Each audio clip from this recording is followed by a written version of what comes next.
दिल्ली में आयोजित G20 सम्मेलन को लेकर दिल्ली पुलिस के साथ साथ हरियाणा पुलिस भी पूरी तरीके से अलर्ट मोड पर नजर आ रही है।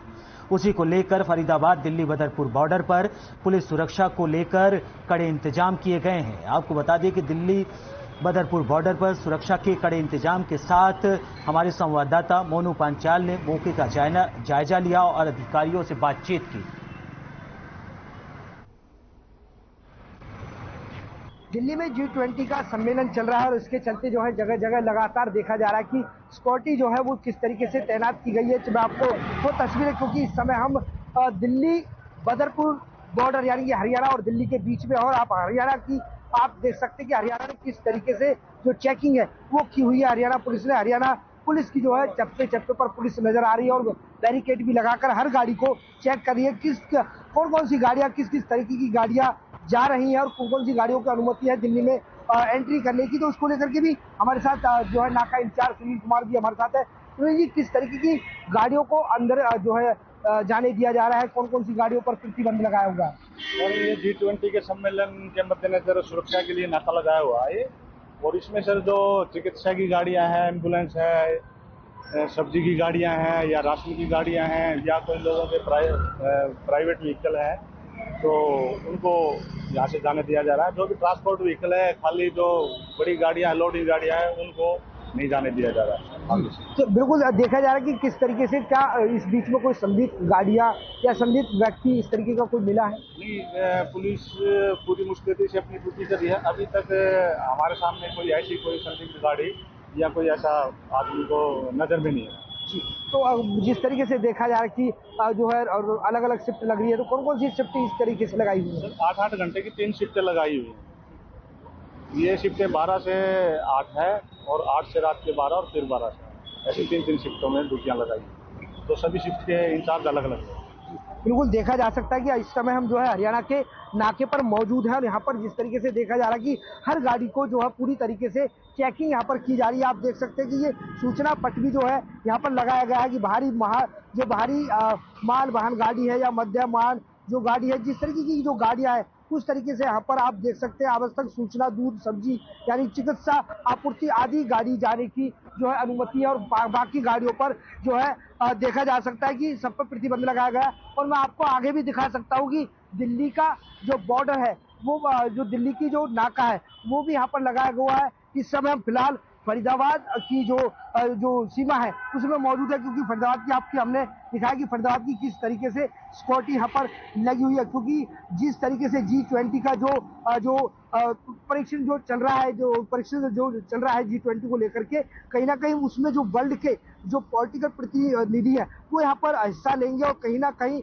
पूरी तरीके से भारत में वो आ रहे हैं। तो इसको लेकर के किसी तरीके की कोई चूक ना हो, किसी तरीके का कोई बाधा किसी तरीके की कोई अथात ना हो, तो इसको लेकर के पूरा जो नाकेबंदी है, कोई परिंदा पर ना मार सके, किसी तरीके की कोई हानि ना हो। तो इसको लेकर के आप इस समय आप देख सकते हैं दिल्ली का नाका है। इस दिल्ली के नाके पर भी जो है गाड़ी को पूरी तरीके से जो है यहाँ पर चेक की जाती है। पहली जो है हरियाणा की जो पुलिस है पहले वो चेक करती है और उसके बाद में दिल्ली की जो पुलिस है वो चेकिंग कर रही है। आप देख सकते हैं कि पहले तो हरियाणा की जो पुलिस है वो गाड़ियों को वाहन से चेक कर रही है और उसके बाद में दिल्ली की चेकिंग जो पुलिस है वो चेक करेगी और उसके बाद दिल्ली में एंट्री की जाएगी। आप देख सकते हैं कि किस तरीके से गाड़ियों को चेक किया जा रहा है। दिल्ली की जो पुलिस है वो लगातार चेकिंग यहाँ पर कर रही है कि G20 के जो परीक्षण जो चल रहा है G20 को लेकर के उसमें किसी तरीके की कोई समस्या ना हो या किसी तरीके का कोई मामला ना बने। तो इसको लेकर के यहाँ पर पूरी तरीके से जो पुलिस है वो यहाँ पर मुस्तैद नजर आ रही है। और उसके साथ साथ मैं बता दूं जो भारी वाहन है उनको जो है अलग अलग रूट यहाँ पर दिया गया है, चाहे वो फरीदाबाद के सूरज कुंड से होते हुए दिल्ली में एंट्री कर सकते हैं। लेकिन जो फरीदाबाद और जो बदरपुर बॉर्डर की बात की जाए तो यहाँ पर जो है 2 नाके लगे हुए हैं, यानी कि पहला नाका हरियाणा का लगा हुआ और दूसरा नाका दिल्ली पुलिस का लगा हुआ। तो किसी तरीके की कोई चूक ना हो या किसी तरीके का कोई संदिग्ध व्यक्ति एंट्री दिल्ली के अंदर ना करे, इसको लेकर क्योंकि पूरी तरीके से चेकिंग यहाँ पर की जा रही है। फरीदाबाद से हर खबर के लिए मोनू पांचाल।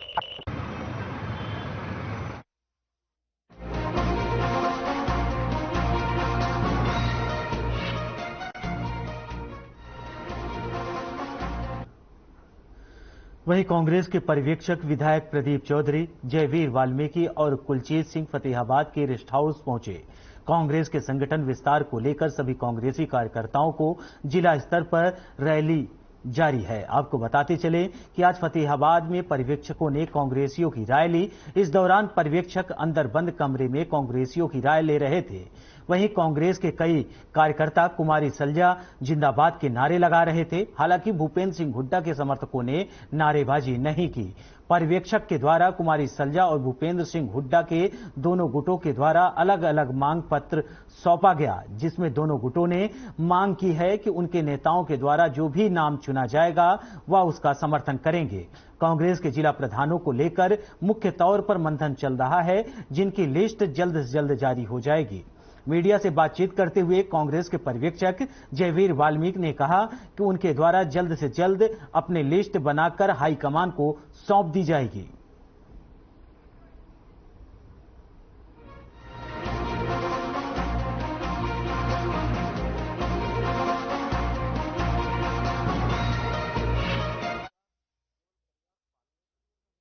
बल्कि एक हर व्यक्ति का, युवा का स्वप्न होता है कि मुझे कोई अच्छा रोजगार मिले। पहली प्राथमिकता रहती है कि कोई सरकारी नौकरी मिले, चाहे पक्की मिले या कच्ची मिले, और अगर वो प्राप्त करने में उसको सफलता नहीं मिलती है तो निश्चित रूप से कोई ना कोई रोजगार उसको करना है। बहुत लोग ऐसे भी हैं जो अपने पैतृक व्यवसाय में जाकर के काम करते हैं, उसी में उनका सिस्टम आगे बढ़ता है। लेकिन जिनका न पैतृक व्यवसाय में कोई काम होता है और न ही सरकारी नौकरी मिलती है, उनको कहीं ना कहीं प्राइवेट नौकरी अथवा अपना स्वयं रोजगार, छोटा हो या बड़ा हो, इसकी तलाश होती है। इसके लिए हम हरियाणा सरकार के नाते से लगातार प्रयत्न करते हैं कि हर किसी को कोई न कोई व्यवसाय करने का ये अवसर मिलना चाहिए। और उस अवसर में हमने कई योजनाएं भी बनाई हैं, जैसा मुख्यमंत्री अंत्योदय परिवार उत्थान योजना, अर्थात जो गरीब परिवार हैं, जिस परिवार की आय 1 लाख रुपया वार्षिक से भी कम है और घर में और भी कोई काम करने वाला ऐसा व्यक्ति नहीं है, कम से कम एक व्यक्ति युवा हो, अच्छा अगर युवा नहीं उस परिवार में काम करने वाला है तो कोई बड़ी आयु का व्यक्ति हो, कोई महिला हो, ताकि उस परिवार की आय बढ़े और अपने परिवार का ठीक से वो अपना व्यवस्था जो है गुजारे की कर सके। हमने इस योजना के अंतर्गत अभी तक 400 कैंप ऐसे लगाए हैं ब्लॉक स्तर के ऊपर और लगभग 50,000 लोगों को और ये नौकरियां दी हैं।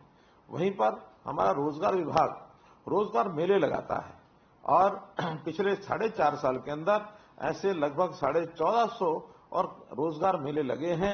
उन मेलों में भी जो अवसर जिनको मिलता है, प्राइवेट कंपनियां उसमें आती हैं अथवा स्वयं कोई ना कोई हुनर सीख करके भी काम करने के अवसर उसमें रोजगार में बताए जाते हैं। बहुत सी ट्रेनिंग की जाती है और मुझे खुशी है कि उसके माध्यम से आज जिन लोगों को हमने जोड़ा है, ऐसे लगभग 17,000 लोग इसमें जुड़ चुके हैं। कुल 31,000 लोगों को इन रोजगार मेलों में और ये काम मिला है। तो मैं आज आपको इस बात की बधाई देता हूं कि आपने अपने जीवन में एक कोई न कोई रोजगार, कोई एक व्यवसाय ये इस प्रकार से करने का संकल्प लिया है और निश्चित रूप से आप बड़ी मेहनत से, ईमानदारी से उस काम को कर रहे होंगे। अब ये काम चूंकि हर व्यक्ति को काम चाहिए, अगर मैं पूरी पिक्चर आपके सामने रखता हूं तो हर वर्ष ऐसा लगभग 2 लाख लोग ऐसे होते हैं जिनको कोई ना कोई रोजगार चाहिए। सरकारी नौकरी आप जानते हैं ये सबको मिलना संभव नहीं है। लगभग 20 से 25,000 लोग ही सरकारी नौकरी साल में प्राप्त कर पाते हैं। वो भी अभी जो गति बनी है उस गति के हिसाब से ही मैं कह सकता हूं, क्योंकि पिछली सरकारों के समय अगर मैं बात करता हूं 1999 से 2004 तक, तो एवरेज 2,500 नौकरियां ही प्रति वर्ष उस समय लोगों को, चाहे हमारा स्टाफ सिलेक्शन कमीशन है, चाहे हमारा HPSC है, उनको मिली है। और अगर कांग्रेस शासन की बात करता हूं तो 2005 से लेकर 2014 तक उनकी गति भी 8,500 नौकरी प्रति वर्ष रही है। और मैं आपको बताने में बड़ा हर्ष महसूस करता हूं कि हमारे समय में 2015 से लेकर अभी 2023 तक 1,15,000 ये नौकरियां, एक पक्की नौकरी को मिल चुकी है, HCAM की नौकरी। और अभी जो इस समय नौकरियों का जो इस वर्ष के अंदर मिलेंगी उन सबको मैं मिला लेता हूं तो 56,000 नौकरी और बनती हैं। ऐसे कुल मिलाकर 1,70,000 से ऊपर नौकरी मिलेंगी, जो अपने आप में एक रिकॉर्ड होगा कि हर वर्ष 17,000 की एवरेज से और ये नौकरियां मिलेंगी। तो मैं मोटे रूप से कह सकता हूं कि 17 से 20,000 नौकरी हर वर्ष ये मिलेगी, लेकिन आखिर तो 2 लाख लोगों को काम चाहिए, उनके लिए बहुत से काम हमको करने होंगे। हम जानते हैं प्रधानमंत्री जी ने अब नई एजुकेशन पॉलिसी में इस प्रकार से परिवर्तन करवाए हैं कि उस एजुकेशन पॉलिसी में रोजगार परक कैसे हमारी शिक्षा हो, हुनर कैसे हम सीख सकें। हमने हरियाणा में एक रोजगार प्राप्त करने के लिए कौशल विकास के नाते से एक अलग से विश्वविद्यालय पलवल जिले में बनाया है, विश्वकर्मा कौशल विश्वविद्यालय। वहां भी लगभग 15 से 20,000 लोगों को हर वर्ष ट्रेनिंग दी जाएगी ताकि उनको नौकरी मिले। इसके साथ साथ प्राइवेट उद्योग, बड़ी मात्रा में उद्योगों के अंदर भी लोगों को जो नौकरी मिलती है, जो अपने आप जाकर के प्राप्त करते हैं। अगर मैं पिछले 10 साल या 9 साल का आपको जानकारी दूं तो हमारे यहां 19 लाख लोग ऐसे हैं जो प्राइवेट उद्योग में जिनको अवसर मिला है। प्रधानमंत्री जी ने मुद्रा योजना ये चलाई है, तो मुद्रा योजना के नाते से और लगभग 24 लाख लोगों को पिछले 9 साल के अंदर कुछ न कुछ ऋण उन्होंने लिए हैं, और उस ऋण के लेने के कारण से उन्होंने अपने रोजगार, अपने उद्योग ये भी खड़े किए हैं। स्टार्टअप इंडिया में भी लगभग 5,000 लोगों ने काम अपना किया है, स्टैंड अप इंडिया में भी इतने ही लोगों ने अपना काम किया है। तो इस प्रकार से लाखों लोगों को अवसर प्रदान करने का काम ये हमने किया है, और हम इस प्रकार के अवसर और भी आगे जो है आप लोगों को दिलाते रहेंगे। आपके पास भी कोई सुझाव हो सकता है, उस सुझाव के माध्यम से, ताकि लोगों को रोजगार ये मिले और रोजगार में आगे बढ़े। एक बात और मैं ध्यान करने के लिए आपको बताऊंगा कि आखिर जो हमें रोजगार मिला है, ये हमारा प्रारंभिक पहला रोजगार है। इसको स्थायी रोजगार हम न माने, बल्कि अपने इस काम को और हम अच्छा रोजगार कैसे प्राप्त करें, या अपना जो व्यवसाय है उसको और आगे कैसे बढ़ाएं, निरंतर आगे बढ़ने का भी हमको प्रयत्न करना चाहिए। हमारा अनुभव और हमारा प्रयास, निरंतर प्रयास, ये हमको आगे लेकर के बढ़ेगा। प्रारंभ में व्यक्ति जब बेरोजगार होता है तो उसको छोटा रोजगार भी मिले, उसको ले लेना चाहिए, लेकिन सतत हमको हर कदम पर आगे बढ़ने का प्रयत्न करते रहना चाहिए। चाहे वो नौकरी की बात हो, चाहे वो सरकारी नौकरी की बात हो, चाहे वो अपना काम हो। आखिर मेहनत करेंगे, अनुभव हमारा होगा, अवसर मिलते रहेंगे। समय समय पर नौकरियां मिलती हैं सर, यानी एक प्रकार से एडवर्टाइजमेंट निकाली जाती है। ये ठीक है कि सरकारी नौकरी में योग्यता का हमने पैमाना एक रखा है। अगर योग्यता अब में होगी, अपनी योग्यता को बढ़ाएंगे तो कभी भी सरकारी नौकरी प्राप्त कर सकते हैं। आयु की सीमा भी हमने एक प्रकार से अब 42 वर्ष अंतिम आयु की सीमा सामान्य वर्ग के लिए रखी है। अनुसूचित जाति के लिए तो ये 47 वर्ष है। इसलिए हम हर समय अपनी मेहनत करते रहेंगे, आगे बढ़ते रहेंगे, तो निरंतर हमारा जो प्रगति का रास्ता है ये खुला रहेगा, हमको प्रसन्नता होगी। तो मैं तो आज इस अवसर पर आपको पुनः बधाई देते हुए इतनी बात कहूंगा कि आपको जो रोजगार मिला है, तन्मयता से, मेहनत से और ईमानदारी से आप करते रहें, और आगे बढ़ने के लिए निरंतर आप अवसर खोजते रहें। हम भी और निरंतर अवसर आपको देते रहेंगे। इसी आशा और अपेक्षा के साथ आपको बहुत बहुत बधाई, आपको बहुत बहुत आभार, बहुत बहुत धन्यवाद।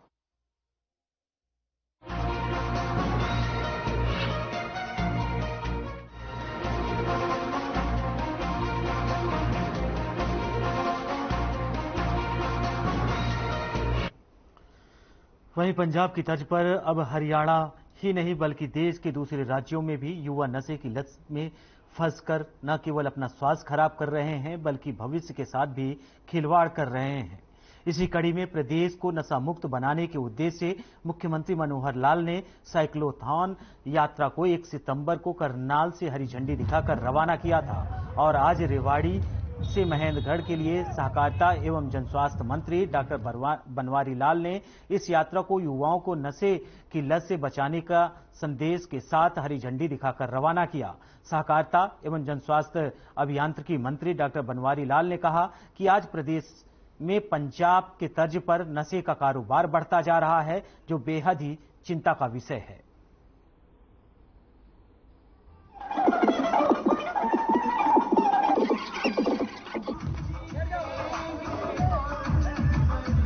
आज आज साइक्लोथॉन जो साइकिल यात्रा 1 तारीख से करनाल से माननीय मुख्यमंत्री जी ने शुरू की थी, उसका आज रेवाड़ी से हरी झंडी दिखाकर शुभारंभ किया। और ये जो नशा मुक्ति के संदर्भ में लोगों को एक जागरूक करने के लिए ये साइकिल यात्रा शुरू की गई है और पूरे प्रदेश के अंदर ये यात्रा जाएगी।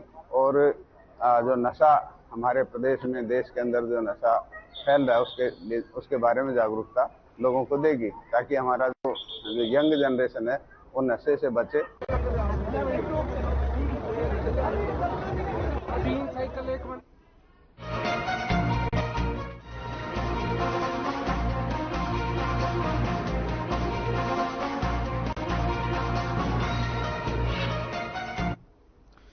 वहीं रेवाड़ी से दिल्ली रोड स्थित हुंडई शोरूम में भयंकर आग लग गई, जिसमें करोड़ों रुपए की गाड़ियां सहित शोरूम जलकर खाक हो गया। बता दें कि मौके पर पहुंची दमकल विभाग की गाड़ियां कई मायनों में आपको बताते चले कि उन्होंने शोरूम जलकर खाक हुए। बताते चले कि दमकल विभाग की 22 गाड़ियां मौके पर पहुंची और कड़ी मशक्कत के बाद आग पर काबू पाया। वहीं गनीमत रही कि जिस समय यह हादसा हुआ उस वक्त शोरूम में कोई नहीं था। वहीं घटना के बाद पुलिस प्रशासन ने शोरूम के पास लगे स्कूल और अन्य दुकानों को खाली करवाया। फिलहाल आग लगने की शॉर्ट सर्किट की वजह बताई जा रही है। वहीं शोरूम के मालिक ने बताया कि शोरूम में लगभग 35 नई गाड़ियां और करोड़ों का स्पेयर पार्ट्स जलकर राख हो गया है।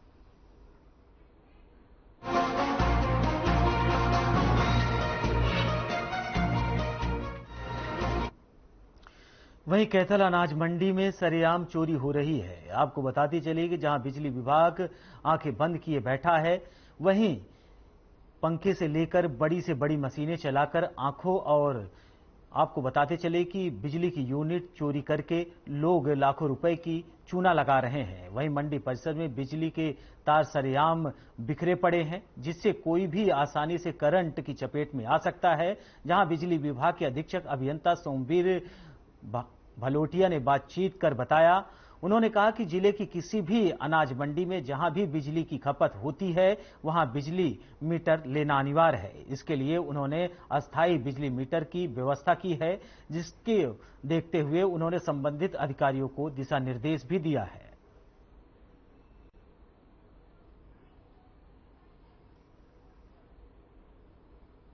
इस समस्या के लिए हमने अपने जो लोकल अधिकारी हैं एसडीओ लेवल के, उनको डायरेक्शन दे दी गई है कि वो मौके पे जाके चेक करेंगे। मंडियों में कोई भी डायरेक्ट बिजली चोरी अलाउड नहीं है। अगर किसी भी आड़ती भाई को अगर कोई कनेक्शन चाहिए तो हमारे एसडीओ साहब से कांटेक्ट करें। टेम्परेरी कनेक्शन का इसमें प्रावधान है। टेम्परेरी कनेक्शन चाहे वो 1 महीने के लिए या 2 महीने के लिए। सभी मंडियों में सभी ऑफिसर्स को हमने कह दिया कि जहां भी उनको टेम्परेरी कनेक्शन अप्लाई होते हैं वो कर दें।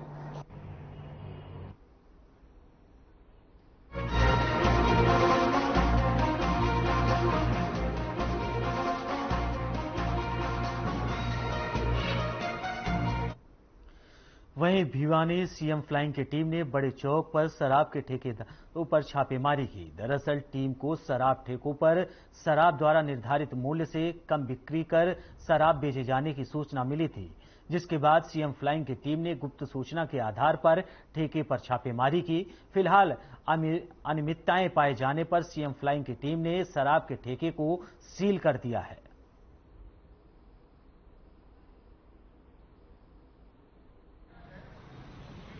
और सीएम फ्लाइंग और आबकारी विभाग ने संयुक्त रूप से यहाँ पर रेड करी है, जिसमें पाया गया है कि जो उक्त लाइसेंसी है आबकारी नियमों के विरुद्ध शराब बेच रहा था, जो कि 7.1 का उल्लंघन है। तो कम रेट पे शराब बेचता हुआ पाया गया, तो कार्रवाई की गई है। ठेके को आज से 3 दिनों के लिए सील कर दिया गया है और इसकी सूचना मुख्यालय को भेज दी गई है।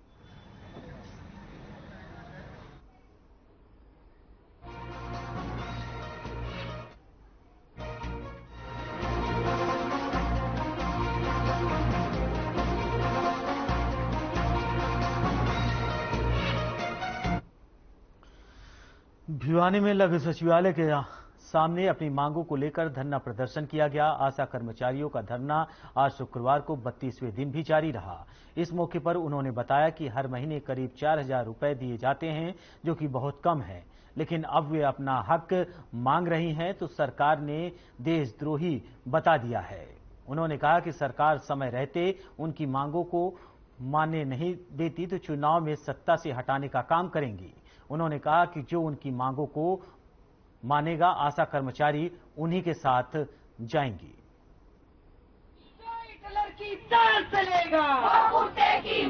और आज हमारा मुख्य रूप से जो काम निकला है पूरे हरियाणा कमेटी की तरफ से, जो आशाएं पूरे हरियाणा के अंदर व्यक्त की है अपनी मांगों को लेके, इनकी मांग ये है साथियों, यहाँ पे हम बताना चाहते हैं। आज हमने जनवादी महिला संघ ने ज्ञापन दिया है, प्रशासनिक अधिकारी हमारे पास आए हैं इनके माध्यम से मुख्यमंत्री को, और जो हमारी मांग है आज मुख्य रूप से जो आशाओं की लगातार बर्डन है इनके ऊपर काम का, उसके हिसाब से इनको वेतन नहीं मिल रहा, इनको मानदेय नहीं दिया जा रहा।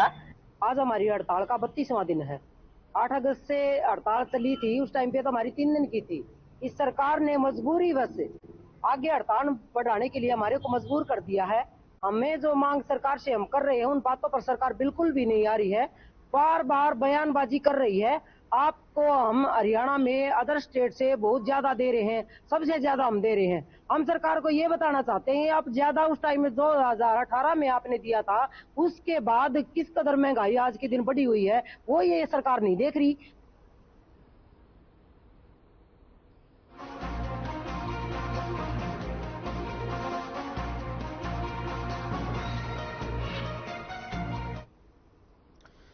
वहीं रेवाड़ी स्थित झज्जर चौक पर शुक्रवार को किन्नौर के 2 गुट आपस में भिड़ गए। बताया जा रहा है कि इलाके में बधाई मांगने को लेकर पहले से आपसी विवाद हुआ और फिर देखते ही देखते यह विवाद खूनी संघर्ष में बदल गया।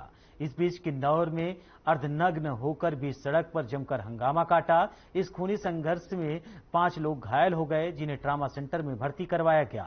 मौके पर पहुंची पुलिस मामले की जांच में जुट गई है।